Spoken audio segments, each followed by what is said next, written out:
E aí a gente vai falar agora de manejo comportamental, que é uma das formas de endereçar os problemas de comportamento. Então, o que é manejo? É a aplicação de procedimentos que são derivados da análise do comportamento. Então, eu vou falar de maneira bem sucinta o que é análise do comportamento, depois eu vou explicar mais a fundo, porque é uma parte importante do nosso trabalho em relação ao manejo. Então, a análise do comportamento é uma ciência, e é uma ciência que estuda comportamento. O que é comportamento? Tudo aquilo que a gente pensa, que a gente faz, que a gente fala no dia a dia. Então, essa ciência estuda o nosso comportamento, né, os comportamentos dos humanos, os comportamentos de outros seres vivos.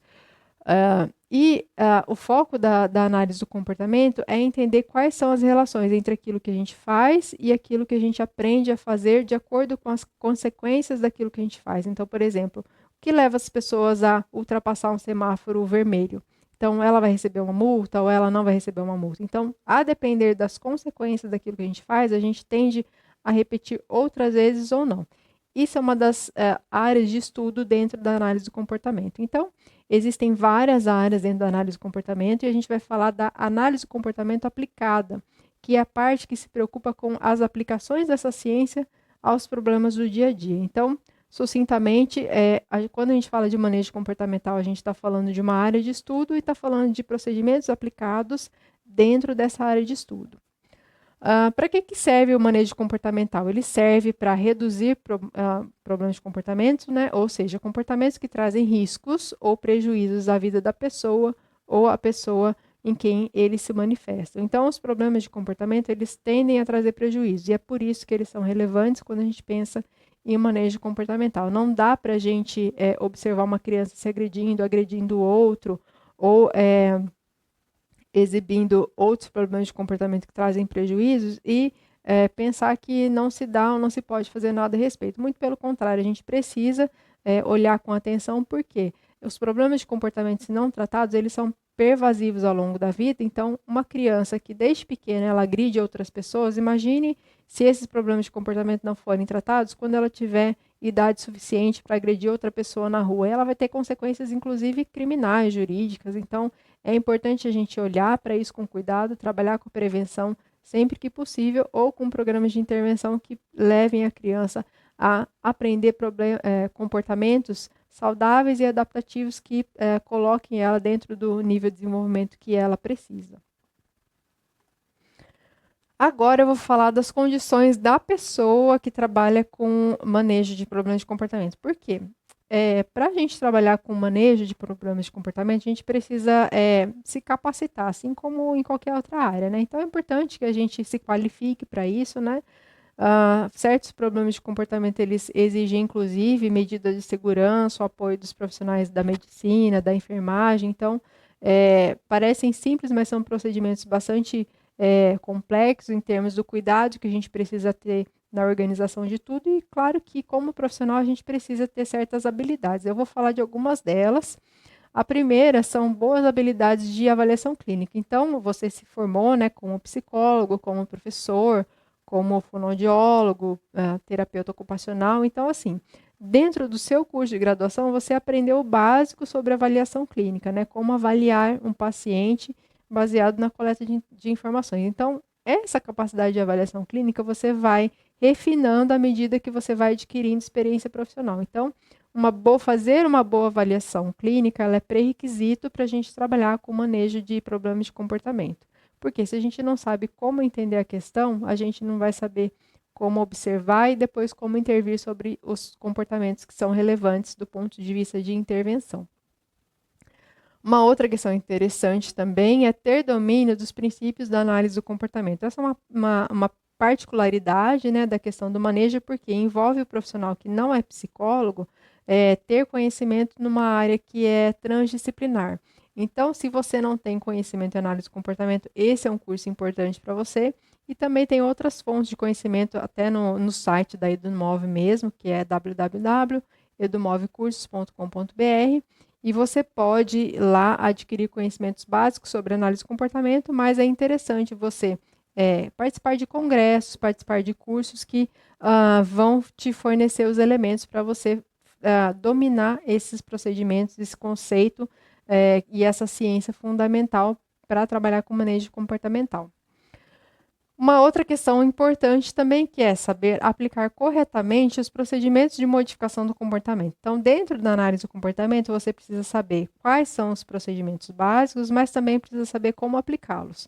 Isso também depende de prática, depende de supervisão, depende de estudo, mas são etapas que você vai concluindo na sua formação e na sua capacitação profissional que te permitem trabalhar com manejo comportamental. No início é importante fazer cursos, ir para congressos, ter supervisão, e depois, à medida que você vai ganhando experiência, você pode aplicar com mais segurança, mas no início é importante se resguardar de recursos que vão te auxiliar. Depois do que eu falei para vocês, já que é extremamente importante realizar registro e análise de dados com precisão, então todo manejo comportamental você vai precisar estar com uma planilha, pode ser impressa ou pode ser no celular, e você vai precisar observar e fazer registro dos dados durante a sua intervenção. Isso é muito importante. Outra coisa bastante importante também é saber selecionar os procedimentos adequados considerando a literatura vigente. Então, quando a gente fala de problemas de comportamento, a gente fala de uma literatura que vem há algumas décadas sendo estudada. Então, assim, hoje tem procedimentos que são mais adequados do que considerando procedimentos que foram utilizados há 20, 30 anos atrás. Então, é importante você saber, conhecer essa literatura para poder selecionar quais os procedimentos que são mais adequados hoje para endereçar aquele problema de comportamento que você precisa intervir. E uma outra questão importante também, que é realizar supervisão profissional, a depender da sua experiência e a depender da dificuldade da situação. Então, como eu falei para vocês, muitos manejos vão requerer, principalmente assim, além do nosso conhecimento, a presença de outros técnicos de outras áreas para garantir a nossa segurança e a segurança da criança também. Então, realizar supervisão profissional é uma das condições também para fazer um bom manejo, dependendo da nossa experiência no assunto. E aí, existem algumas etapas quando a gente vai trabalhar com manejo de problemas de comportamento. A primeira sempre é o planejamento. Então, assim, é uma outra coisa que alguns terapeutas que me procuram têm bastante dificuldade. Então, assim, eles observam o problema de comportamento na criança e já querem sair aplicando técnicas. Não, gente, isso vai ser muito difícil de dar algum resultado. Por quê? Porque eu preciso planejar. Qualquer coisa que você queira ver um efeito real em análise de comportamento, você precisa começar com uma etapa básica, que é o planejamento. O que você vai observar, como você vai observar, por quanto tempo, em que condições, quem vai participar. Então, tudo isso você precisa planejar para quê? Para que você não gaste o seu tempo e demande da criança sem saber se aquilo vai dar resultado. Isso não é legal. Então, é interessante que você sempre comece com um passo a passo de qualquer manejo, que é o planejamento. Depois, você vai, ao mesmo tempo que conduz a intervenção, você vai fazer a coleta e o registro de dados. Por quê? Você não vai aplicar a intervenção a esmo, então assim, eu comecei agora e não sei quando eu vou terminar. Não, isso não tem também dentro do nosso campo de atuação. Por quê? Quando a gente registra, qual que é o objetivo do registro? Primeiro, saber se aquela intervenção está funcionando. Por quê? Se depois de um tempo você está aplicando a intervenção e a criança não melhora nem um pouquinho, significa o quê? Que você precisa rever os seus procedimentos de intervenção. E se você não registra, você fica aplicando a intervenção, cansa a criança, você se cansa e às vezes o objetivo não é alcançado. Então é importante, depois que você planeja, sempre planejar, aplicar a intervenção com registro e análise de dados. E aí são algumas coisas a gente precisa considerar quando a gente vai pensar em um programa de intervenção, porque nem sempre é adequado a gente começar um programa de intervenção. Eu vou falar para vocês por quê, né? A depender dessas questões. Então, a primeira delas é o benefício. Muitas vezes as famílias chegam desesperadas para a gente porque a criança ela se machuca, porque ela machuca outras pessoas, porque ela ingere coisas que não são alimentos e por aí vai. E aí você fica, de alguma forma, sensibilizado pela família, né? Mas aí você precisa saber se você tem condições de conduzir aquela intervenção. Então, no primeiro aspecto, quem vai ser o principal beneficiário dessa intervenção? Vai ser a criança? Porque muitas vezes o benefício da intervenção não é diretamente relacionado à criança, mas sim a quem está em torno dela. Por que é importante, por exemplo, na sala de aula, que a criança pare de ficar levantando? Vai ser benéfico para ela ou para quem está em volta? Então, assim, é claro que assim, a gente tem que considerar isso individualmente, caso a caso, mas é importante que o nosso objetivo seja sempre trazer benefício para a criança. Se o benefício para a criança for secundário, aí você já precisa pensar nos outros componentes, porque às vezes uma intervenção nesse caso não vai ser recomendada. Uma outra questão é importância da sua intervenção. Essa intervenção vai trazer resultados importantes para a vida do cliente, porque uma coisa assim, uma coisa é a intervenção ela ser benéfica para a criança. Outra coisa é o que vai resultar da intervenção para a vida dessa criança. Muitas vezes a criança ela passa horas e horas e horas em intervenção, depois que ela sai da sala do terapeuta, ela não tem nenhum ganho para fora da vida dela. Então, isso é uma coisa importante a se considerar, que tem a ver com outra questão de suporte que eu também vou falar. Então, assim, se só dentro do consultório aquele objetivo é importante para a criança, mas fora do consultório esse objetivo é irrelevante para a vida da criança, é uma questão que a gente precisa pensar também, porque a intervenção ela é longa, muitas vezes, ela dá trabalho, ela exige recursos e às vezes vai trazer um benefício limitado ou não tem muita importância para a vida da criança fora do consultório. Uma outra questão também é se você vai ter condições de medir esse comportamento. Se você não tiver condições de medir, aí também é uma outra questão para você pensar, por quê? Você não vai ter como fazer registro. Então, se você não tem como fazer registro, é possível que você não consiga efetividade na sua intervenção, e se você não for conseguir resultados, por que você vai começar? Né? Então, isso aí também precisa ficar bastante atento. Outra coisa que eu já falei é a qualificação, né? Você precisa garantir que você tenha condições necessárias profissionais para lidar com aquelas questões, inclusive assim, porque na maioria das vezes a gente precisa, além de saber como manejar os problemas de comportamento na criança, a gente vai precisar saber explicar para quem convive com ela o que fazer naqueles momentos. Então, assim, é importante cuidar da qualificação profissional para trabalhar com esses problemas. Do contrário, é importante que você peça ajuda de outro profissional para conduzir esses procedimentos. E uma questão é o tempo. Então, assim, quanto mais pervasivo, ou seja, por exemplo, se a criança ela tem 9 anos hoje e ela apresenta problemas de comportamento graves desde os 2 ou 3, né? Então, o que isso significa? Que vai demorar, que pode demorar para que essa criança aprenda a fazer outra coisa no lugar dos problemas de comportamento. E tem problemas de comportamento que eles são fáceis de ser resolvidos, porque às vezes é uma manifestação pontual ali na presença de alguém ou na presença de algum contexto que você facilmente consegue reorganizar. Então, algumas intervenções elas vão demorar mais ou menos tempo e você precisa ter esse entendimento para saber se durante todo o tempo que precisar você vai estar disponível para fazer essa intervenção.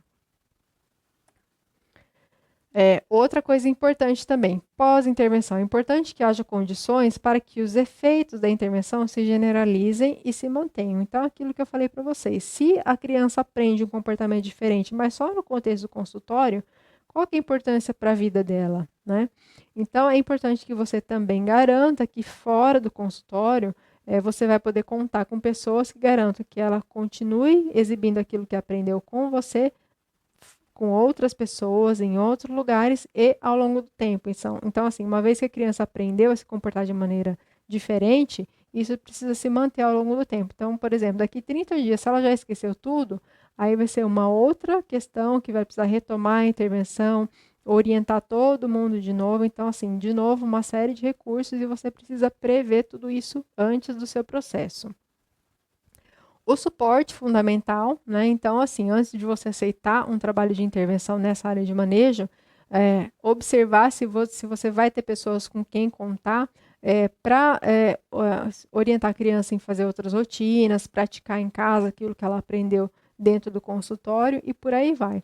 Porque, assim, existem muitas situações em que o profissional ele não tem suporte de outras pessoas para conduzir a intervenção.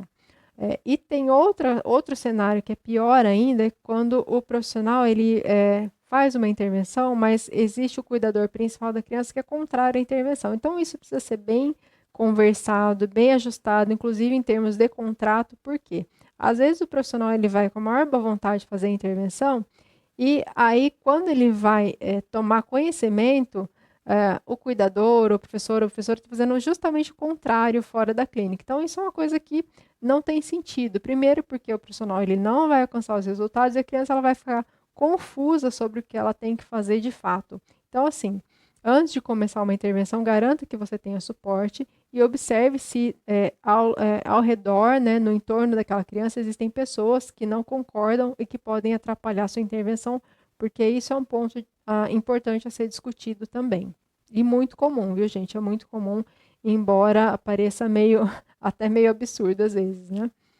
E aí, de novo, nessa questão da interferência, você pode antecipar certas interferências de contextos, de pessoas que podem boicotar os seus objetivos de intervenção, de redução de tempo, de redução inclusive de custos de intervenção. Às vezes você precisa de um orçamento, né? Porque você precisa fazer todo um planejamento. Então, você planejou um orçamento X, dali a pouco você fica sabendo que você tem X menos 2. Então, aí você tem que reorganizar toda a sua estratégia, todo o seu programa de intervenção, porque alguma coisa mudou.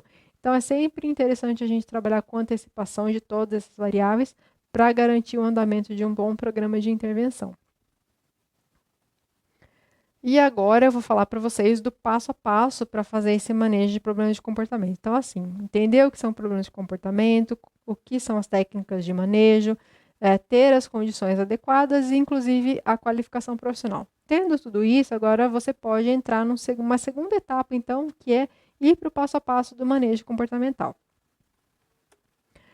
Primeiro, todo manejo precisa de avaliação das causas desses problemas. Como eu falei para vocês, os problemas de comportamento eles se manifestam de diferentes formas e por diferentes causas. Então, por isso que eu falei para vocês da importância de a gente saber fazer uma boa avaliação clínica, porque nessa etapa você vai precisar estudar quais são as possíveis causas desses problemas de comportamento.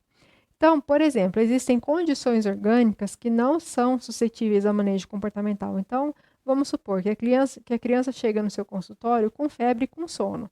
Não é questão de manejo, gente, é questão da criança ser medicada, ir para casa e dormir.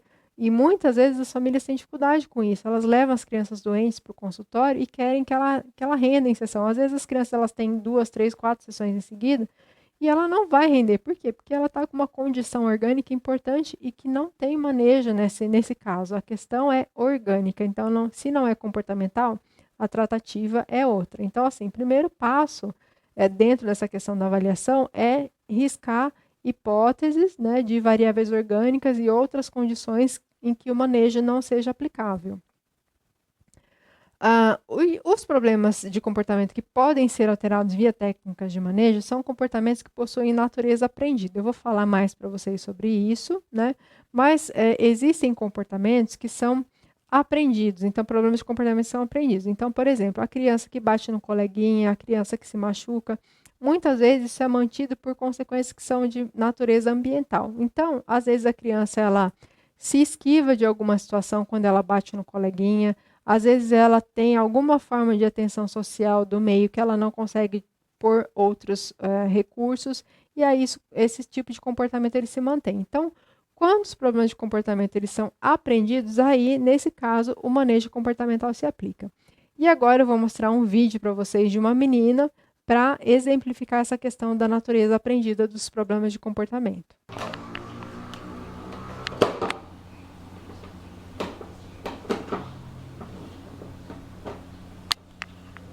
Anda com o carrinho, anda.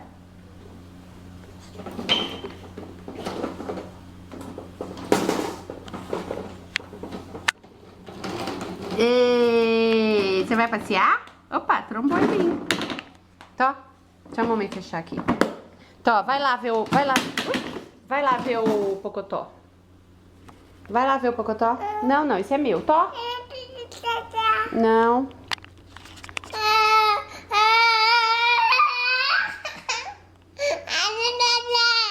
Não.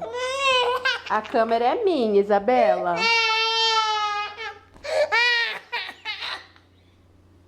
A câmera é minha, filha. Que foi?